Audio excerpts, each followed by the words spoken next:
I guess now would be as good a time as any to go and talk about WrestleMania, the Undertaker's streak, and unfortunately the death of the Ultimate Warrior.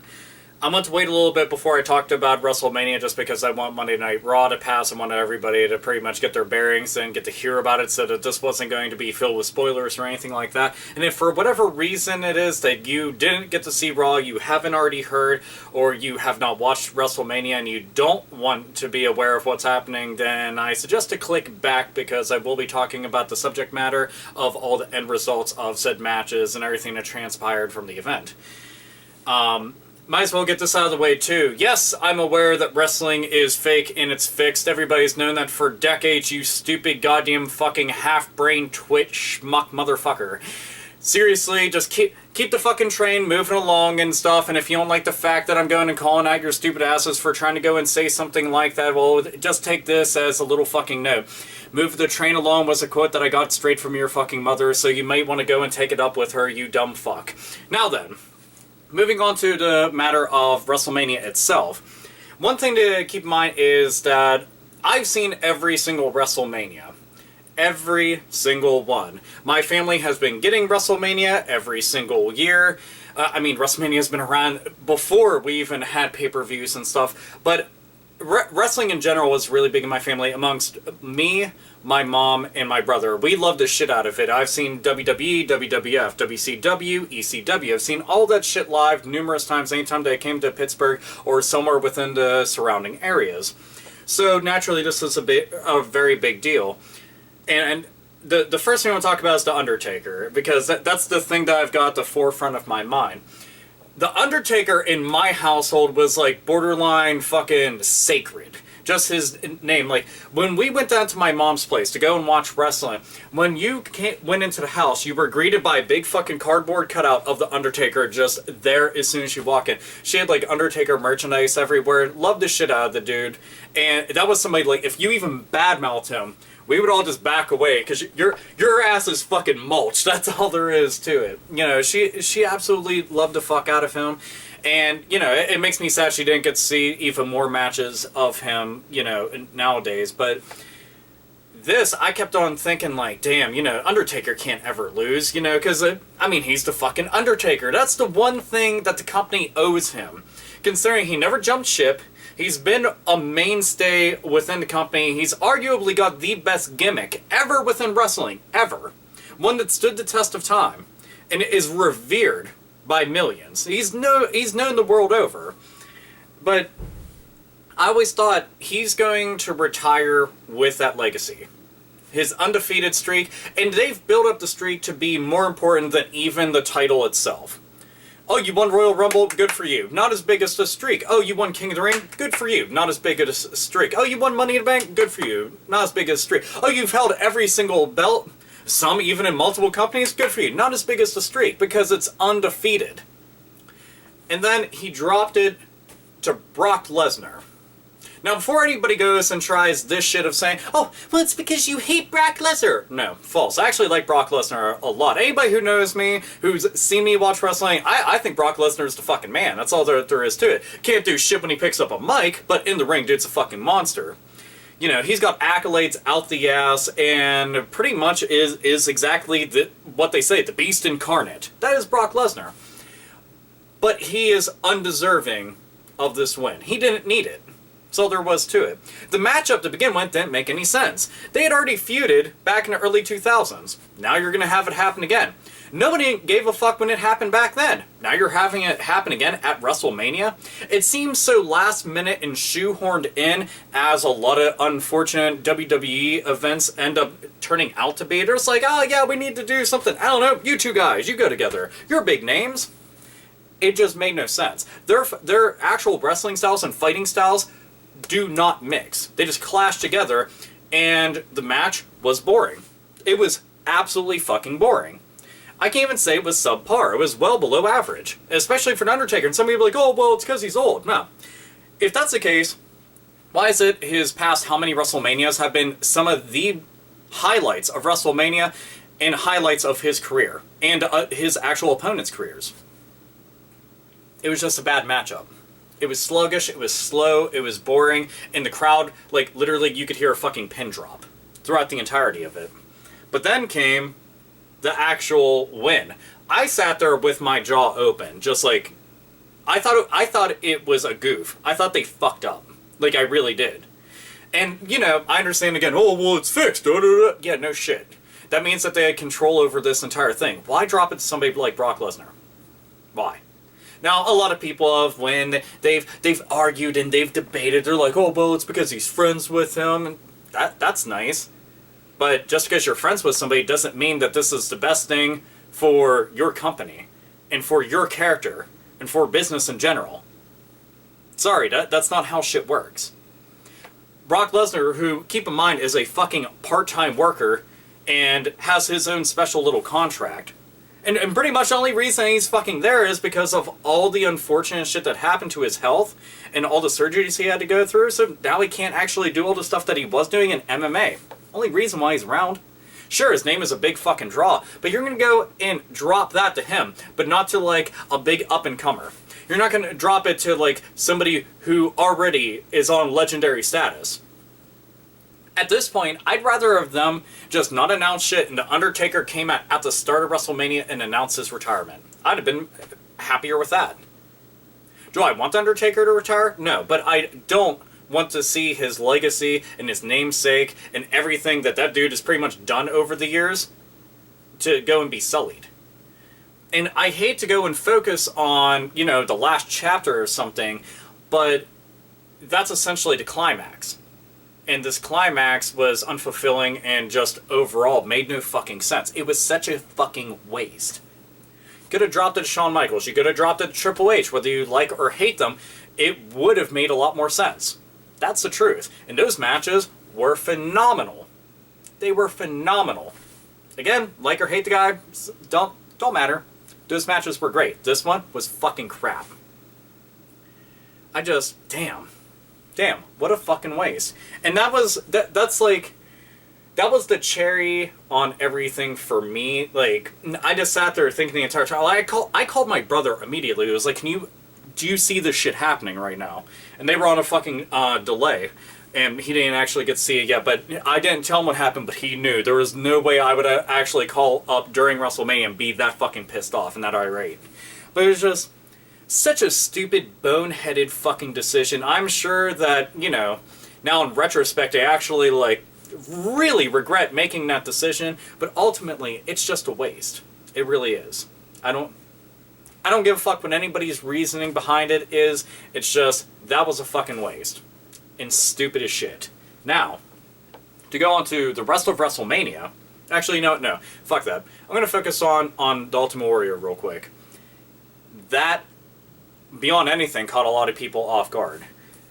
Considering the fact that I grew up seeing the Ultimate Warrior, I had the little wrestling doll buddy, you know, they had like Hulk Hogan, Ultimate Warrior, and a bunch of other characters and stuff, like you could just beat the living shit out. I had that, I had lots of his action figures and stuff. They always had tons of memorabilia. I had it was like the Ultimate Warrior's head. I had one of Hogan too, but like it was like a little rubber head, and you could put water in it, and it would like squirt out their mouth. It was real fucking silly. I actually have the Hulk Hogan one still. I ended up finding that a long ass time ago, but I had tons of Ultimate Warrior stuff. Lots of kids liked him because he just come out and he looked fucking insane. Like he runs out and he's like, you know, and just going absolutely apeshit. And I like that. Also, he has like one of the best theme songs ever. And his fucking promos are ridiculous. Hulk Hogan. And just like, the shit that he would say was so off the wall, like, I swear it needed subtitles to fucking translate it. It just, he was so fucking far off in left field, but he was still cool and fun to watch. But the idea that he got inducted into the Hall of Fame, and rightfully so. He was a big part of the company, and a big part of wrestling. And then you see him, and then just like a couple days later, he's passed away. And keep in mind, at the time of me recording this, I don't actually know what the reasoning of his death was, but that's not what I want to actually focus on. I've never been the type of person to go and focus on how a person died. I'd like to focus on how they lived and the stuff that they did. But it is an unfortunate loss to the industry. But it's I don't know. I'm glad that he got inducted, and everybody got to see him like on a big platform and a big stage again, at least one last time, because he deserved that. It's just one of those things. Like, it's fucked up, and it's weird to think so many people that I grew up watching, as a child. Like, I still remember going to Civic Arena and seeing matches that included him and Macho Man, and now they're both gone.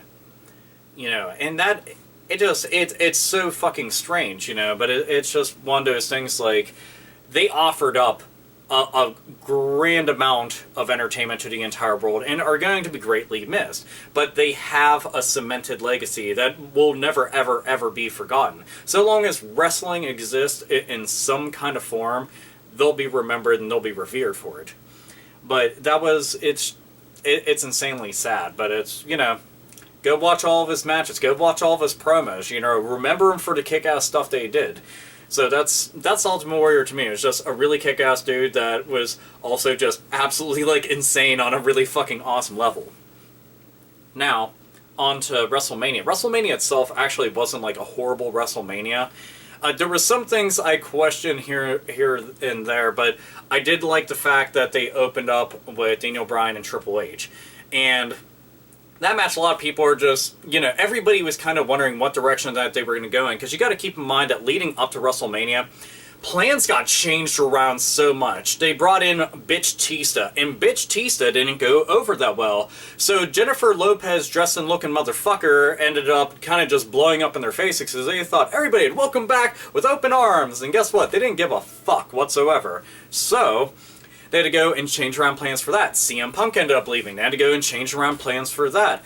Ironically, in a weird twist of things, Daniel Bryan wouldn't probably be in a position that he's in if all this stuff didn't, like, end up falling flat. And it's kind of odd to think about that. It makes you wonder how things would have transpired otherwise. But regardless, him and Triple H went on and had an opening match, and it was really good. I liked everything about the match. It kicked tons of ass. And they led you to believe that during at the end of the match, he ended up getting, injured. And you were led to believe that, oh yeah, he won't win. And that's what I was saying. I was just like, yeah, more than likely, Botch Tista is going to get the fucking belt. And he's going to go up there and be like, oh yeah, deal with it. And it's just like, fuck him. Fuck everything about him. Fuck his stupid face. Fuck the fact that he gets winded and tired as shit within like 2 minutes of a match and stuff. But I will say this. Him and Orton and Bryan went on later on that night and had a really good match, especially the fucking the powerbomb spot where Batista was on one table, Randy Orton was on another table. So he picks him up to go do a powerbomb through a table, and Randy Orton goes and RKO's him right through the table while he's coming down. And it looked damn cool. Downside is Randy Orton's back got fucked up doing that. I don't know why they didn't rip the monitors out prior to that, but it's probably all just last minute, let's get this done so it looks good, but who the fuck knows. But the match in general was good, and Daniel Bryan ended up winning.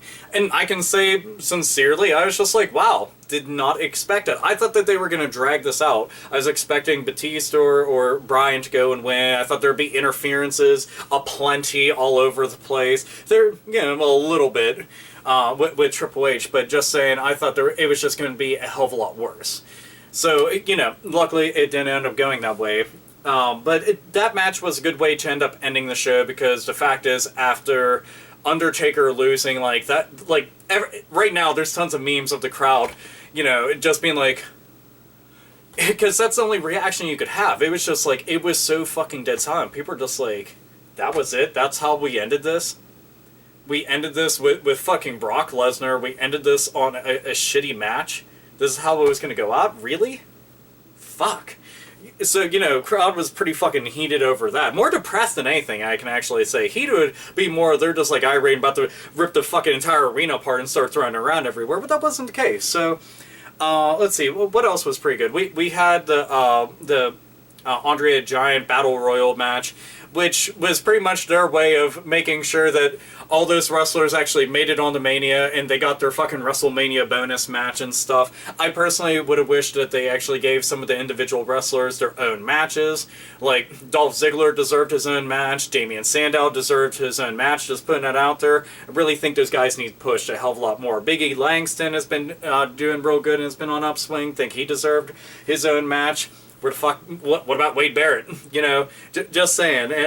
But beyond that, it was kind of cool to go and see that and how everything turned out. And Cesaro ended up winning that. And that made sense because Cesaro is doing really well. The fucked up part about it is a lot of people, if you have not watched NXT, you need to go see Cesaro on some of the matches he's had on there because holy shit.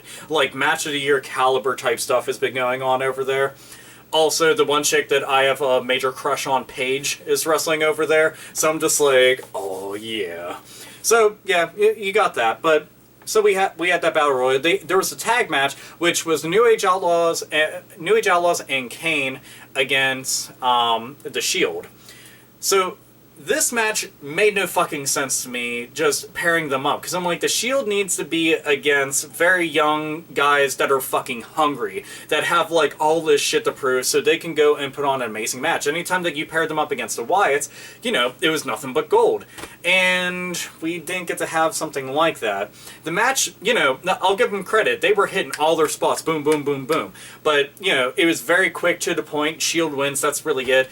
It was a throwaway match that made no sense because the Shield has been part of the reason why Raw and SmackDown have been extremely interesting. And then you put them in this kind of match and it just, I don't know, it was forced and silly and made no fucking sense. So the New Age Outlaws and Kane, none of those guys needed another WrestleMania moment. They've had tons of them. The Shield needs their Mania moment, but what the fuck can you do? Bray Wyatt versus John Cena. This is the epitome of one of those matches that actually does more storytelling within the midst of the match than it does for, like, high-profile spots that you've never seen before, and them busting at moves and weapons and stuff, and you're just like, holy shit, I've never seen something like that, you know. This was more about storytelling, and I actually had referred to this as kind of like Batman and the Joker. And the reason I say that is because you have one character who's just trying to be, you know, might is right, and just trying to be the good guy and trying to do the right thing, and then you have a character who has their own agenda and you can't quite read, and they're just trying to drive the other one over the edge. And that's what this was. I mean, like, the promo package that they did for the match, I thought was amazing. I rewatched that several times because I thought it was so well put together. And it's strange because I wasn't extremely sold on the pairing of them feuding up, like, whenever it first came about. But then, seeing it all culminate to that, I'm just like, wow, you know, and, like, all this shit that had happened on SmackDown, and just some of the stuff that had been said. Like, when Bray Wyatt is in there talking shit, and he's wearing the John Cena shirt, and some of the stuff that he said, like, I'm like, damn, I'm like actually reading deep into it, and it's kind of hard not to. The dude is absolutely captivating when on mic. Like, as far as people, like, you know, being able to, like, verbalize their character and, like, really do their thing, he's got his shit down. I'll give him a lot of credit. You know, he's a bad motherfucker. I'm actually kind of waiting for Bo to show up and then be part of the Wyatts. Who knows if that'll happen, but I think it'd be neat. But their match, it had some points where I was like, this is kind of boring, but it had other high points. And it was namely like him Bray tossing a chair to Cena, and he's just like, do it, hit me, do it, end me. I know that you can do it. Go on, just hit me right there, right fucking there, just do it. And, you know, John Cena's sitting there, like, fighting with himself about it, being a very bad actor, by the way. I guess he needs to go back and think about the Marine and be like, alright, I'm gonna jump from explosions. Oh, I'm sorry. But the entire show was actually, like, pretty damn decent. I've seen some bad WrestleManias. Like, some WrestleManias, I'm like, this wouldn't have even been a good episode of fucking, like, SmackDown or Main Event or Raw or anything like that. Like, this was just fucking boring.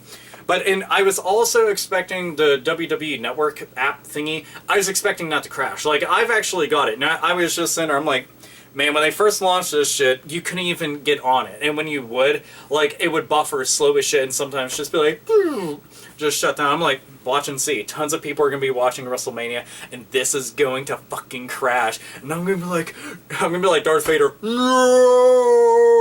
Because we'll do it at pivotal moments. I'm like, no, where are you? No, I want to see... Yeah, marriage. Meanwhile, you know, people are going to be going crazy. I'm like, I can't see anything that's happening. But it all went off without a hitch. There was, during 2 matches, it did end up having a lot of hiccups here and there. Like I said previously when I was talking to my brother on the phone, it didn't get up to that point with him. And he had actually texted me prior to that, and was just like, hey, is this skipping for you? I was just like, yeah, it's fucking up here and there, but we're getting through it. And it was kind of cool because when I got to watch it, I was actually watching it in Texas, and I was at Billy's house from the Game Chasers, so it was me, Billy, Jay, 8-Bit Eric, and OK Chief 420. And, you know, Eric, for example, is a wrestler, and a longtime wrestling fan. OK Chief watched wrestling back in the day, and Billy and Jay were more WCW guys, but they watch WWF, and they're, like, kind of getting caught up on things. And I was even just, like, a little bit ago talking to Johnny Millennium on the phone, and just kind of playing catch-up about all the things happening in wrestling. But it's kind of cool that a lot of people are, like, kind of jumping back into it. But they gotta keep shit interesting, man, and they are. They're doing a good job with a certain new talent, and now that we've got NXT on the horizon, for a lot of people who are now just getting wind of it, I'm like, yeah, it is awesome.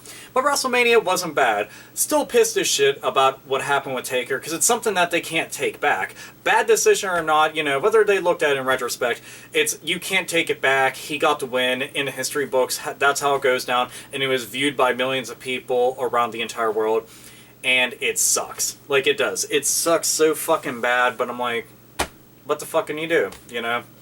It's sad whenever it's somebody that, like, I've watched since I can even form memories. You know, I've seen The Undertaker come out to all of his epic entrances and take down some of the biggest names within the industry, and he had that streak and then lost it, and then just seemed like they gave it away. That's all there was to it. You know, Brock Lesnar, a bad motherfucker, did he deserve it? In my opinion, no. But then again, whenever you think somebody is that fucking kick-ass, really at the end of it, who does deserve it? Yeah, it's all a matter of opinion, a matter of perspective. But Ultimate Warrior, we will miss you, and then some. You know, whether people got to actually experience you whenever you were at the height of your career, or they're now just finding out about you, regardless, you were the shit and you're really fucking awesome. It just sucks, you know, it happened. But I'm glad he got one more highlight for his entire career. Now he's getting inducted into the Hall of Fame. So that right there is pretty fucking badass. Anyway, a lot of people were asking me to go and make the video, so I want to go and talk about all this and just smash into one video rather than chop it up into multiple.